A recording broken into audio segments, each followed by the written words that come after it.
Hold up. Way too close. Much better.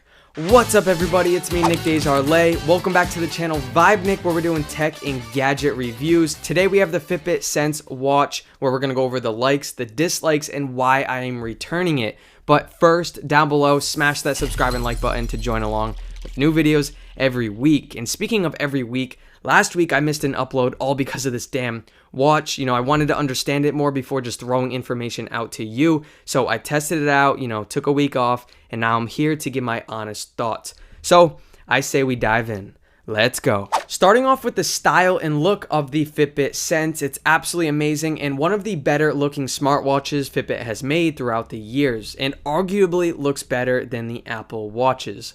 Arguably, okay? When I put them both together, I think they're both appealing, and I honestly can't choose one over the other because they're both amazing. But I also don't want to put them into competition because I'm just going to say it, the Apple Watch blows the Fitbits out of the water. There's just more to do, it's more reliable and much more trustworthy, where the Sense has its perks, but there's a lot of issues which we're about to get into. Now, the battery life is much better than other smartwatches. They say the maximum amount you can get is 6 days worth, which is what, 144 hours, kind of crazy. And they say you can get, near that if you have notifications off, heart rate monitor off, you set less alarms, you always have your brightness down, and much more. But what's the point of buying this if you can't even enjoy it? Now, if you have AOD on, which is your always on display, where, the screen never turns off, or your notifications are on, where you're always getting text messages, you're probably going to get maybe 2 days out of it, maybe 3, which is still incredible. Now, the Apple Watch dies in a 24-hour range, which is still good, but any battery that lasts longer than that, I call a nice, long-lasting battery. So since this lasts, a few days, you get to test out the health features throughout the night and get some results. The many features they offer, which are great, are the electrodermal activity sensor that helps with managing stress, HRV, which is your heart rate variability. It, shows the variation in time between each heartbeat. Heart rate tracking for when you're at rest or doing something active. ECG, which is your electrocardiogram, checking for the electrical activity in your heart. On-wrist skin temperature sensor, and then it checks your O2 saturation. There's a lot here, and what I found that was really cool is if you go into the Fitbit app, there are graphs here that will read your results throughout the week, and tabs organized for you to log in your progress for, water intake, weight goals, so if you're trying to lose weight or gain some, like this guy right here, then it's got you covered. And of course, there's a lot more to reach your goals. Also, many reviews of people saying that the heart rate is off by 20, 40, even 60 beats per minute sometimes. So if you're running and it should be at 140, some people say it's reading at 70 to 80. I haven't had a problem with this yet. It's honestly been amazing. And that could be because of all the updates they've had throughout. Maybe they fixed that. So I went for a run, a couple jogs, checked it out on my watch, and it looked good. But to go even further, I put on my Apple Watch, put them together, and they were in the same ballpark. Now, to go even further, I grabbed my pulse ox, which is definitely accurate, looked, and they were about the same. So it is all good. Sounds great, right? Well, it's not all so promising. And remember, this was just my experience. You may have another one.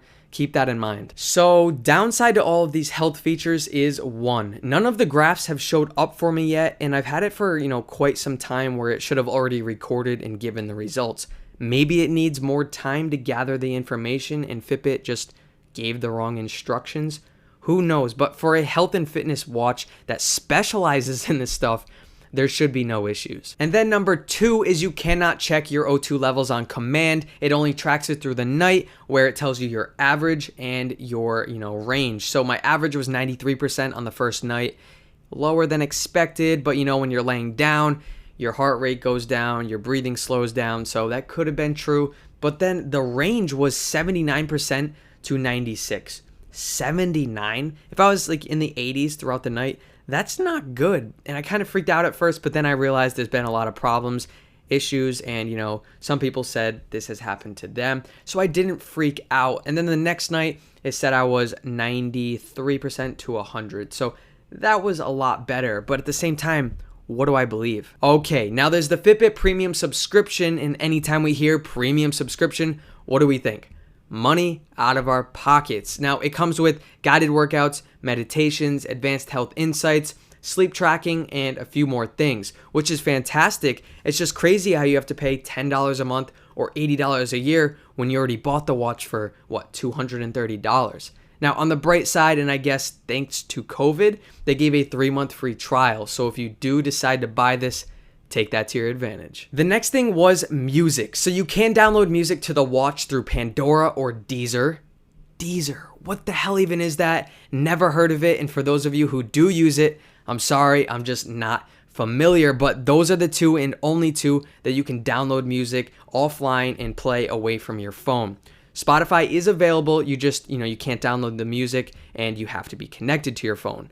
So it wasn't a big deal for me that you can't download music to all these other platforms, because honestly, if I'm doing something, if I'm running or doing something with fitness, my phone's next to me all the time. And I'm sure most of you can relate. So that wasn't a big issue. The only issue was Apple Music. For all you Apple Music users, including myself, it was not compatible and connecting simply wasn't an option, which sucked. So those were my main likes and dislikes for this watch, and the main reason why I'm returning this is, one, I've had the Apple Watch for quite some time now, and having it be one of the best smartwatches in the game, if not the best, it's hard to switch over to anything else, especially for it being so reliable and trustworthy. So to go from this to something that's had, plenty of issues, I'm all set. On to the second reason is the health features. It's amazing how many things they offer. It really is, but I didn't like how you could only test the heart rate and heart rhythm when you wanted, and everything else you had to test overnight or even a couple of nights.